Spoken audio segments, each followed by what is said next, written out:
Ririgiti wa rwangi rwa kithomo kia Ecde ndagitari Teresia Mwobia na ugite kithomo giki ni kia bata na gute obatere gukirigiria kana kurwana nakio. Akiaria ugite kumania na UCHUNKUNI buria buthithitwe kinya thirikari itibatere kugere kugithirwa igitithaniria buru.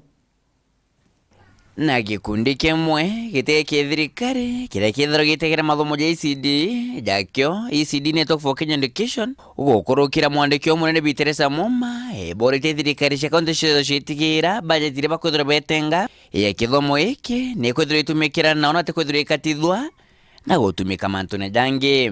We do not have a framework that shows that out of maybe 10 million that is going for the devolved education function, maybe there is a formula that will show that 50% of this should go to pre-primary education, but it is left for the county to decide how much should go to pre-primary education, how much should go to technical and vocational training. So that is a gap that really needs to be worked out to ensure that funding is channeled the right way. Vi Mwamarita na mbere akauga atiri kuringana na ujuzi bra bethitwe bena bunyume kuthironkania kaunti ira nyingi no bethira bakendekithiria kithomo kia Ecde kithiro gicogo kiri thirikari nene kenda budget ithiro kiume mwaka umwe kiri ministry kigina. Getting a funding framework right from treasury to the county level, knowing that from treasury we are sending to the Ministry of Education. Like yesterday I heard they received a huge chunk of funding.